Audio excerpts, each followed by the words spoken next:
ሰላም ጤና ይስጥልን ውድ የቻናላችን ተከታታዮች የፕሮግራማችን ቤተሰቦች ይህ አብዲራዋ ቲዩብ ነው። ፕሮግራማችንን ላይክ በማድረግ እንዲጀምሩ ላይክ ስታደርጉ የዚህም ፕሮግራም ተደራሽነት ተደማጭነት በእጅጉ ከፍ ስለሚያደርግ ላይካችሁ ይጠቅመናል። ላይክ እያደረጋችሁ እንዲጀምሩ አዲስ ከሆናችሁ ቻናላችንን ሰብስክራይብ በማድረግ ለቻናላችን ቤተሰብ እንድትሆኑ የደወል ምልክቷን እንድትጫኑ በአክብሮት እየጋበዝን ላይክ እያደረጋችሁ ቻናላችንን ተቀላቀሉ። ሰብስክራይብም አድርጉ። ይህንን ፕሮግራም ከሀገር ውጭ የምታደምጡ የቻናላችን ተከታታዮች የሁል ጊዜ ድጋፋችሁ በሱፐር ስቲከር፣ ሱፐር ቻት፣ ሱፐር ታንክስ ድጋፍ እንድታደርጉ በአክብሮት እየጋበዝን በዓለም ዋንጫ ትናንት በተደረገ ጨዋታ እንግዲህ የበለጠ ትኩረት ያገኘው በብዙ መልኩ ሲጠበቅ የነበረው ለዚህ ውድድር ግንባር ቀደም ተመራጭ ሆና ቅድሚያ ተሰጥቷት ይሄ ውድድር የጀመረችው በመጀመሪያ ጨዋታ በአቻ ውጤት መጠናቀቁን ተከትሎ ብዙ ትኩረት ግምት አግኝቶ የነበረው ያልተጠበቀው ጉዳይና የበለጠ ለቀጣይ ጨዋታዎች ብዙ ግምት ተሰጥቶት የነበረው የስፔን ብሔራዊ ቡድን በስተመጨረሻም በድል የዓለም ዋንጫ ሁለተኛ ጨዋታን አጠናቃለች። ድሉም እንግዲህ የበለጠ ባሸበረቀ መልኩ እንዲታይ ያደረገው የወጣቱ ሱፐርስታር ገና በ18 ዓመቱ ትላልቅ ክብሮችን እየተጎናጸፈ የሚገኘው በክለብም አገሩም በጣም ስኬታማና ውጤታማ የሆነ ገና የእግር ኳስ ዘመኑ የአበባ ዘመን ሳይደርስ ከወዲሁ ከፍታ መመልከት የጀመረው ያማል ለስፔን ብሔራዊ ቡድን አሁንም ከዩሮ 2024 በኋላ የቡድኑ ኤክስ ፋክተር መሆኑን በትናንትናው ዕለት ማረጋገጥ ችሏል። አስደናቂው የላሚን ያማል በድጋሚ ወደ ስፔን ብሔራዊ ቡድን መመለስ የአንዲት 45 ደቂቃ ኢንፍሉዌንስ የጨዋታው ትልቁ ልዩነት ሆኖ ጨዋታውን ስፔን ከረፍት በፊት ገላ የያማልን ጤንነት ጠብቃ ያጠናቀቀችበት አስደናቂ በሳውዲ አረቢያ ላይ የ4-0 ድል የተጎናጸፈችበትን ጨዋታ በዚህ ፕሮግራም የምንመለከት ይሆናል። በርካታ አስገራሚ ቁጥራዊ መረጃዎች እየወጡ ይገኛሉ። በያማል በኩል በተለይ የነበረው የመጀመሪያ 45 ደቂቃ ብቻ ቆይታ በአስገራሚ መልኩ ያማል ያጠናቀቀበት ፍጹም ምርጥ የነበረበት ይሄ ተጫዋች እንግዲህ በዘመናዊ እግር ኳስ በቀጣይ ዓመታት የዓለምን እግር ኳስ የሚቆጣጠር ጀግና ወጣት መሆኑን አሁንም ማስመስከሩን በአስገራሚ ሁኔታ ቀጥሏል። የያማል የእግር ኳስ ኬሪየር እንግዲህ በእንዲህ መልኩ በአማረ ሁኔታ ቀጥሏል። ይሄ ተጫዋች ከእድሜው በላይ በርካታ ጉዳዮችን እየሰራ አሁንም የእግር ኳሱን ቤተሰብ እያስገረመ እያስደነቀ ቀጥሏል። ለስፔን ብሔራዊ ቡድን ግን ያማል በየትኛውም መንገድ እስትንፋስ እንደሆነ ሌላ ማረጋገጫ ሰጥቷል። በመጀመሪያው ጨዋታ ከኬፕ ቨርዴ ጋር በዛ ሁሉ ሙከራ ሪከርድ በሆነ የሙከራ መጠን በልዩ ማጥቃት ታግዞ ግን ስፔን አንድ ግብ በኬፕ ቨርዴ መረብ ላይ ለማስቆጠር መቸገሯ ምን ያክል ስፔንን ከጨዋታው በኋላ ሲያስተች ሲያስወቅስ እንደነበር ዴላፎንቴ ያማል የግድ መመለስ አለበት ለዴላፎንቴ ብለው በብዙ መልኩ የያማልን አስፈላጊነት ሲገለጽ ቆይቶ እንደተባለውም ይሄ ተጫዋች ተመለሰ። የስፔን የጎል ድርቅ ከ90 ደቂቃ የበለጠ አልቆየም። ገና ጨዋታው በጀመረ በ10 ደቂቃ ነበር ያማል ከኦያርዛባል ማይነስ የተደረገለትን ኳስ አስቆጥሮ የስፔን ብሔራዊ ቡድንን ቀዳሚ ያደረገ። 21ኛና 24ኛ ደቂቃ በመጀመሪያ 25 ደቂቃ ውስጥ 3 የግብ ተሳትፎ በማድረግ በዓለም ዋንጫ ውድድር ከፑሽካሽ በኋላ ሪካርድ መስበር የቻለው ኦያርዛባል የሪያል ሶሲዳዱ ታማኙ ተጫዋች 10 ቁጥር ለባሹ የፊት መስመር ተጫዋች በሉዊስ ኤንሪኬም በዴላፎንቴም በእጅጉ የሚወደድ ወይም ቅድሚያ የሚሰጠው የሐሰተኛ 9 ቁጥር ባህሪው በእጅጉ ሚናውን የተሟላ የሚያደርገው የፊት መስመር ተጫዋች እንግዲህ በመጀመሪያ 25 ደቂቃ ለስፔን ብሔራዊ ቡድን ለያማል አመቻችቶ በማቀበል ለራሱ ደግሞ 2 ግብ በማስቆጠር ሪከርድ ሰብሯል። በጣም ፈጣኑ የግብ ተሳትፎ ከፑሽካሽ በኋላ ትልቁን ሪከርድ መጎናጸፍ ችሏል። ከረጅም ዓመት በኋላ ይሄ ተጫዋች 21ኛና 24ኛ ደቂቃ ላይ አከታትሎ በማስቆጠር የስፔንን መሪነት በሰፊ የጎል ልዩነት ከረፍት በፊት ጨዋታውን እንዲገሉ ያመቻቸ በእጅጉ አስደናቂ የጨዋታ ቆይታ ማድረግ ችለዋል ማለት ነው። እንግዲህ እንደምታውቁት በ1982 ነበር በሃንጋሪው ተጫዋች ይሄ ሪከርድ መያዝ የቻለውና መጋራት ችሏል። ኦያዘባል ከዛን ሪከርድ ጋር ስሙ ተያይዞ የሚጠራ ተጫዋች ሆኗል። በፈጣን የግብ ተሳትፎና ከረፍት መልስ ነበር ሳውዲ አረቢያ አንዷን ግብ በራሳቸው መረብ ላይ ማስቆጠር የቻሉት። ፍጹም የበላይነት በተስተዋለው የስፔን አስደናቂ የማጥቃት እንቅስቃሴ 2.8 ኤክስፔክትድ ጎል 22 ሙከራዎች 8 ኢላማቸውን የጠበቁ 4 ወደ ግብ የተቀየሩ የተሻሩ ግቦችም እንደነበሩ ተመልክተናል። በጨዋታው የስፔን ፍጹም የበላይነት በተስተዋለበት ጨዋታ ስፔን በድጋሚ ማንሰራራት የቻለችበት እስትንፋሷን ያሚል ያማልን በድጋሚ ስታገኝ እንግዲህ በአስገራሚ የጨዋታ ብልጫና አዝናኝ በሆነ በስፔን የተለመደው ያጨዋወት ስልት ድል አድርጋ መውጣት ትችላለች። በትናንትናው ዕለት ከእሁድ ንጋት ከኢኳዶርና ሴሬሳው ባዶ ለባዶ የተለያዩበት ጨዋታ ቱኒዚያና ጃፓን እንግዲህ ጃፓን 4-0 ቱኒዚያን በማሸነፍ ቱኒዚያ በጊዜ ከዚህ ውድድር ውጭ የሆነች ሀገር ናት። ጃፓን እንግዲህ ከኔዘርላንድና ስዊድን ጋር አንገት ለአንገት ተናንቃለች። የመጨረሻው ጨዋታ በጃፓንና ስዊድን መካከል የሚደረገው እንግዲህ በጣም በእጅጉ ይጠበቃል። ይሄ አስገራሚ ጨዋታ አስገራሚ ምድብ ነው የሚሆነው። ቀጣይ ጨዋታዎች በትኩረት የሚደረጉ ይሆናል። በተጨማሪም ቤልጅየምና ኢራን ያደረጉት ጨዋታ ያለምንም ግብ ተጠናቋል። ኢራኖች ግብ ማስቆጠር ቢችሉ በድጋሚ ምስል ታይቶ በቫር ተሽሯል። ከቤልጅየም ሰው በቀይ ካርድ ወጥቶ እንግዲህ ኢራንና ቤልጅየም ባዶ ለባዶ አጠናቀዋል። ይህም ፕሮግራም በምናሰናዳበት ሰዓት ከዛ ቀደም ብሎ አሁን በዚህ ፕሮግራም ሰፋ ያለውን ሽፋን የሚያገኘው የየማልና የስፔን አስደናቂ ጉዞ ዳግም ነፍስ ዘርቶ የጀመረበት 4-0 ያሸነፉበት የ1 ሰዓት ጨዋታ ተደረገ። ምሽት በተደረገው የ8 ሰዓት ጨዋታ እንግዲህ ዩሩጓይና ኬፕ ቨርዴ ያደረጉት ጨዋታ ይህም ፕሮግራም በማሰናዳበት ሰዓት 2-2 ነው። 98ኛ ደቂቃ ነው። እስካሁን ድረስ የጨዋታው ውጤት ለውጥ የለም።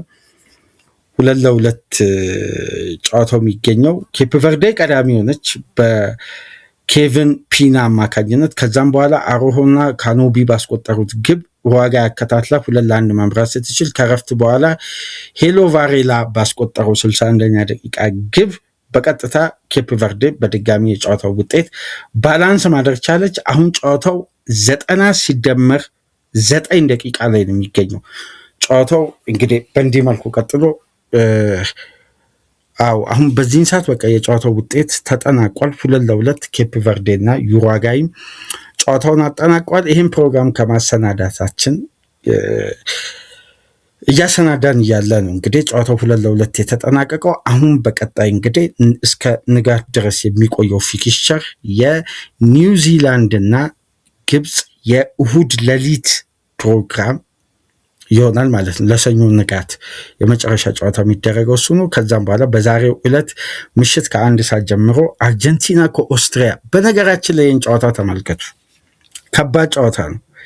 ይህን ጨዋታ ተመልከቱት። ዛሬ በተለይ ራፍ ራኒክ የቀድሞ ማንቸስተር ዩናይትድ አሰልጣኝ በግሌ በጀርመን እግር ኳስ አብዮት ለውጥ ካመጡ አስደናቂ አሰልጣኞች መካከል ራፍ ራኒክ ግንባር ቀደም ነው እና ምሽት ከ4 ሰዓት ጀምሮ የሚደረግ ተጠባቂ ጨዋታ ነው። ይቅርታ 3 ሰዓት የሚደረግ የአርጀንቲናና ኦስትሪያ ጨዋታ ነው። ሌሊት 6 ሰዓት ላይ ፍራንስ ከኢራቅ ይደረጋል።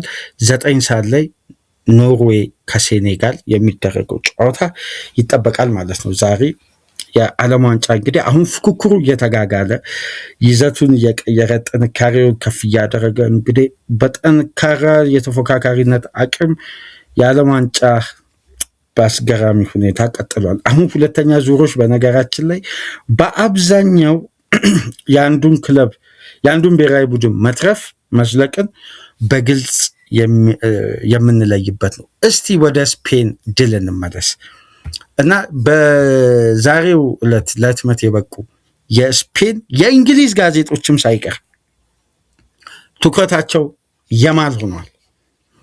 የማል ሚዲያውን እንዳለ ተቆጣጥሯል። የዚህ ተጫዋች በዚህ ዕድሜ አስደናቂና አስገራሚ መሆን፣ እንዲህ አይነት ኳሊቲ፣ እንዲህ አይነት ክላስ፣ እንዲህ አይነት ልዩነት ፈጣሪነት ከክለብ እስከ ብሔራዊ ቡድን። አንዳንዴ እኮ ለአንዳንድ ተጫዋቾች በትላልቅ ደረጃ ትላልቅ ክብሮችን ያሳኩ ተጫዋቾች ባላንስ አልሆንላቸው ብለው የቆዩ አሉ።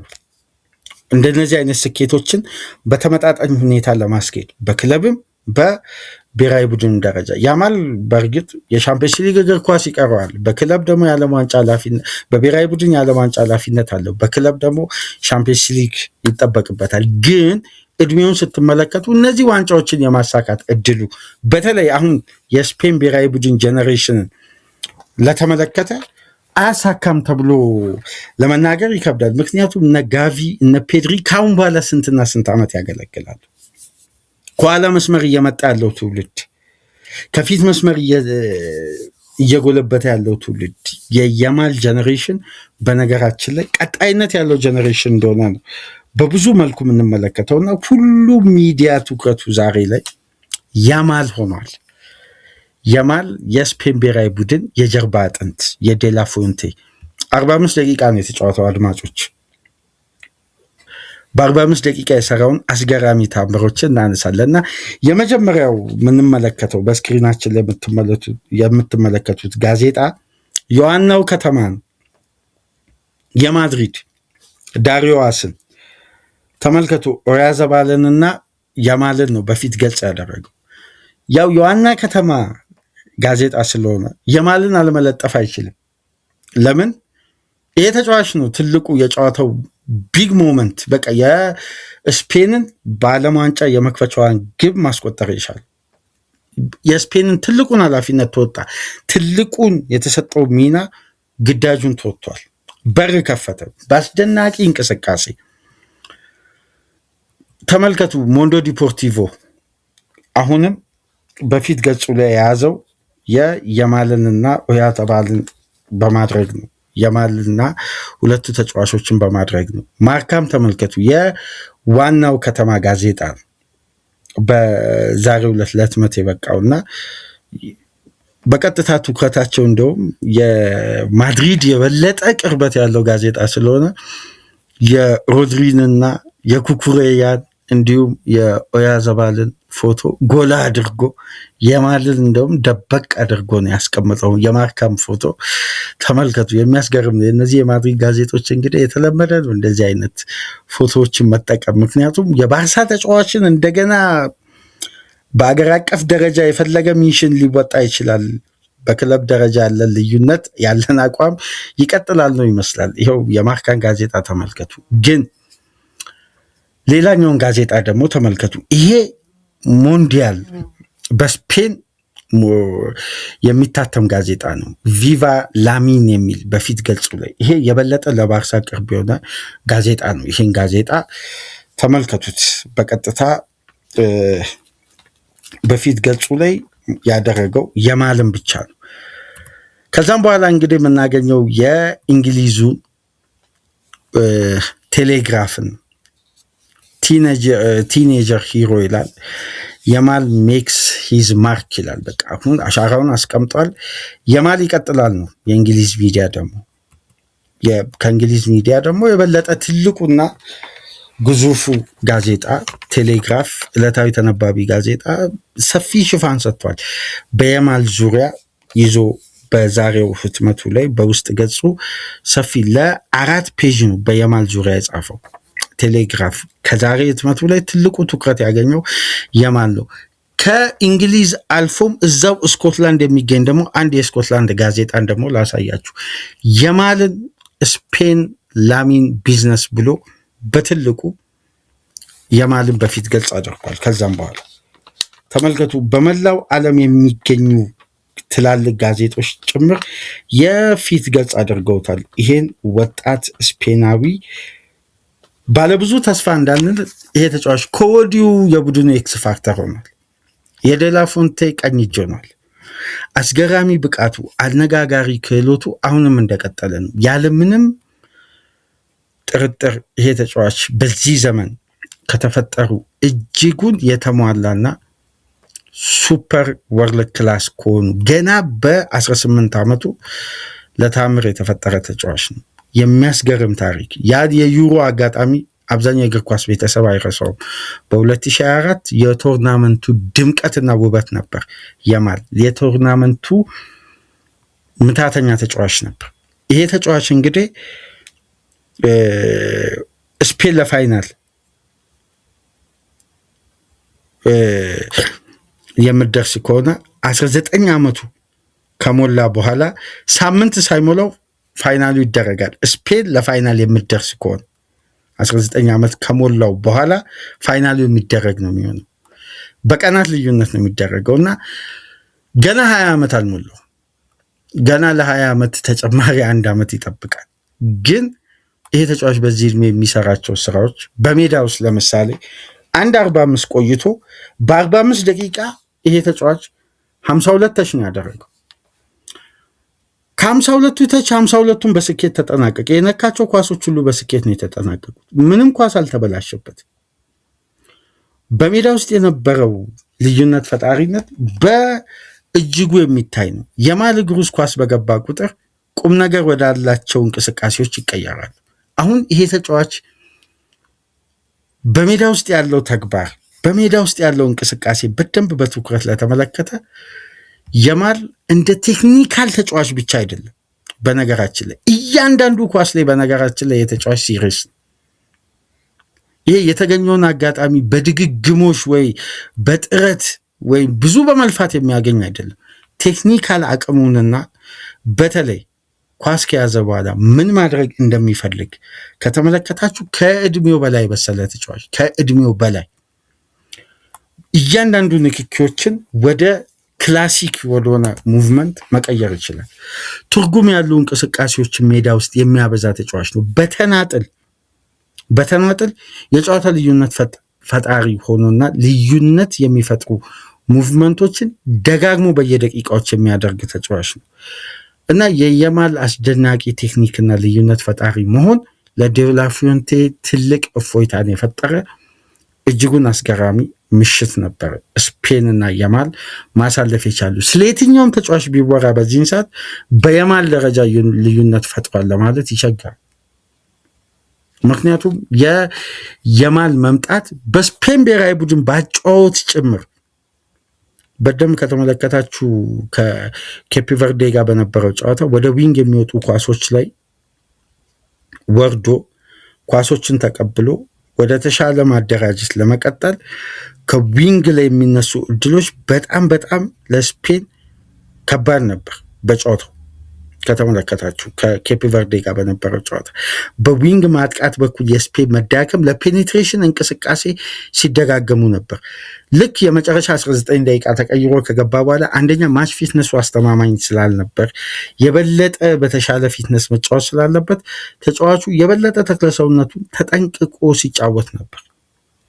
አሁን ግን በተሻለ ጤንነት ላይ መገኘቱ ቢያንስ ለ45 ደቂቃ ፊትነሱ አስተማማኝ መሆኑን ተከትሎ ይሄ ተጫዋች በቀጥታ ቋሚ ሆኖ መጀመር ሲችል የቡድኑ ልዩነት ፈጣሪ መሆን በቀጥታ ነው የቻለውና አስደናቂው የማል 45 ደቂቃ ነበር በአጠቃላይ የተመለከትነው። ትናንት ምሽት በነገራችን ላይ ኦያዘባል በነበረው የሜዳ ውስጥ ቆይታ አስገራሚ ቁጥሮችም ይህም ተጫዋች እያስመዘገበ ነው የሚገኘው። 13 ጨዋታዎች ባለፉት ለስፔን ባደረገው 21 የግብ ተሳትፎ ነው ማድረግ የቻለው። ይሄ ተጫዋች ባለፉት ስፔን ባደረገችው 13 ጨዋታዎች ላይ በተሰለፈበት ጨዋታ ግብ ያላስቆጠረው ወይም ግብ የሆነ ኳስ አመቻችቶ ያልሰጠው ከኬፕ ቨርዴ ጋር ብቻ ነው። ሳውዲ ላይ 2 ግብና 1 አሲስት በምሽቱ ጨዋታ፣ ከፔሩ ጋር 1 ግብ፣ ከሰርቢያ ጋር 2 ግብ፣ ቱርክ ላይ 1፣ ጆርጂያ ላይ 2 አስቆጠረ፣ 1 አሲስት ማድረግ ቻለ። ከቱርክ ጋር 3 አሲስት ማድረግ ቻለ። ቤልጅየም ፖርቱጋል ላይ አከታትሎ አስቆጠረ። ፈረንሳይ ላይ 2 አሲስት አደረገ። ኔዘርላንድ ላይ እንዲሁም 2 አሲስት በማድረግ በ13 ጨዋታ 21 የግብ ተሳትፎ ኦያዘባልም ማድረግ ችሏል እና ስፔን በአስገራሚው የፎልስ ናይን አጫወት ዳግም ነፍስ ዘርታለች። የማል ደግሞ የቡድኑ የጀርባ አጥንት ሆኖ የማሸነፊያው መንገድ ዳግም ወደ ስፔን ተመልሷል እና በዚህ ውድድር የተጠበቁት የተገመቱት ብዙ ርቀት ይጓዛሉ የተባሉት ስፔን የማል ሲመለስ ያን ግርማ ሞገስ፣ ያን አሸናፊነት፣ ያን የመጨረሻ የፋይናል ሰርድ የውሳኔን አቅም አሟልተው ታይተው ተስተውለው ጣፋጭ 3 ነጥብ ከነጹ 4 ግብ ጋር አስመዝግበው እንግዲህ በቀጣይ ጨዋታ ዩሩጓይን የሚገጥሙ ይሆናል። ይሄ ጨዋታ እንግዲህ በጣም ከባዱ ፍልሚያ ነው። በጣም ከባዱ ፍልሚያ ዩሩጓይ ከስፔን፣ ኬፕ ቨርዴ ከሳውዲ ነው የሚጫወቱት። እዚህ ጋር አንድ ጉዳይ ለማንሳት ኬፕ ቨርዴ 2 ነጥብ አላት፣ ስፔን 4 ነጥብ አላት፣ ዩሩጓይ 2 ነጥብ አላት። ሁለቱንም ጨዋታ አቻቻ ነው የወጣችው ዩሩጓይ። ስለዚህ ያሸነፈ ቡድን ነው የሚያልፈው። ያሸነፈ ቡድን ያልፋል። በጣም ከባድ የሚያደርገው የስፔንና ዩሩጓይ አሸናፊ በቀጥታ አንደኛ ሆኖ ነው የሚያልፈው በምድቡ። ይሄ ጉዳይ ምናልባት ለዩሩጓይ ጭንቁን ከፍ አድርጓል።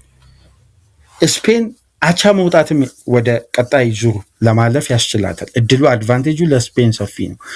ዩሩጓይ ደግሞ አጣብቂኝ ውስጥ ገብታለች ከኬፕ ቨርዴ ጋር አሁን በተጠናቀቀው ጨዋታ 2-2 ማጠናቀቃቸውን ተከትሎ ኬፕ ቨርዴ ደግሞ እዛ ሳውዲን የምታሸንፍ ከሆነ በቀጥታ በምድቡም የማለፍ እድሏን ታሰፋለች ማለት በቀጥታ የማለፍ ምክንያቱም 5 ነጥብ ነው የምትይዘው። ስለዚህ ይሄ ምድብ ሳይጠበቅ የመጨረሻው ጨዋታ አጓጊ ሊሆን ነው። ስለዚህ የመጨረሻውን ጨዋታ በትኩረት የምንመለከት ነው የሚሆነው። ግን የማል ካለ የስፔን ጭንቅም ጣጣንም ይህንን ኃላፊነት ተሸክሞ ማሻገር የሚችል ድንቅ የዚህ ዘመን የእግር ኳስ ስጦታ ነው። የዚህኛው የአዲሱ ጀነሬሽን ሜሲና ሮናልዶ በኋላ የተገኘ ሌላኛው ሱፐርስታር ከባፔ ከሃላንድ ከሌሎች ተጫዋቾች ጋር የበለጠ የሚደምቅ ሱፐርስታር ነው እና የማልን ለማስቆም አሁን ላይ ክለቦች የተለየ ስልት ማበጀት አለባቸው ብሔራዊ ቡድኖች እንጂ የማልን እንኳን ለማስቆም የሚከብድ ነው የሚመስለው። ምክንያቱም ይሄ ተጫዋች ከከባድ የአርምስትሪንግ ጉዳት ነው የመጣው።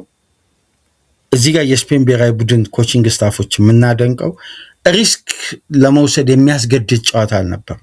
ስለዚህ 45 ደቂቃ ከተጫዋቹ የሚጠበቀው ሚና ፈጸመ። በቃ ይህን ተጫዋች መጠበቅ ነው ለቀጣይ ጨዋታ። 45 ደቂቃውን አስወጡት። ምክንያቱም ይሄ ተጫዋች ቆይቶ ለስፔን የሚያበረክተው ጉዳይ ከሚገኘው ውጤት ጋር ምንም ሰፊ ልዩነት አይመጣም። ለምን? የ3 ጎል ልዩነት ተፈጥሯል። ሳውዲ ካምባክ አታደርግ። ስለዚህ ይሄን ተጫዋች መጠበቅና ለሌላ ጊዜ መገልገል አስፈላጊ ሆኖ ስለተገኘ ስፔን የማልን ቁጥባ የምትጠቀምበት ጊዜ ደርሷል እንግዲህ። ስለዚህ 45 ደቂቃ ተጠቅማ በልዩነት ያመሸው ድንቁ ሱፐርስታር እንግዲህ በአስገራሚ ውጤት ስፔንን እንድታሸንፍ ከእረፍት በፊት የክለቡን ትልቁን ኃላፊነት ተወጥቶ ለብሔራዊ ቡድኑ ደማቅ ታሪክ መጻፍ ችሏል። ስፔንና ያማል ወደፊት ግስጋሴያቸውን ቀጥሏል። ለማንኛውም ፕሮግራማችንን ላይክ፣ ሼር፣ ሰብስክራይብ አድርጉ። ከአገር ውጭ የምታደምጡ ድጋፍ አድርጉ። በቼልሲ የዝውውር ፕሮግራም ተመልሰን እንመጣለን። ያልተነሱ ያልተነገሩ ቼልሲ ከበስተጀርባ እየሰራቸው ያሉ ጠንካራ ጉዳዮች እየወጡ ነው የሚገኙት። ከዚህ ፕሮግራም ቀደም ብሎ በሊቨርፑል እና በያን ዲያሞንዴ እንዲሁም አጠቃላይ ሊቨርፑልን ኢንሳይድ አንፊልድን ዳሰስን። አሁን ደግሞ በስፔን ብሔራዊ ቡድን የምሽቱ ድል በአጠቃላይ የዓለም ዋንጫ ያለፉት ቀናት ባለፈው 24 ሰዓታት ያው በሰዓት መዛባትም በአንዳንድ ሁኔታዎችም ከሀገራችን ሰዓት ጋር ያለውን ውጤት በአጠቃላይ 4-5 ውጤቶችን ተመለከትን ከጋዜጦች ጋር ተመልክቶ የቼልሲን ኢንሳይድ ደግሞ በቀጣይ እንቃኛለን። በሶስተኛ ክፍል በቼልሲ የዝውውር ሂደት እስከምንመለስ ድረስ ሰላም ቆዩ።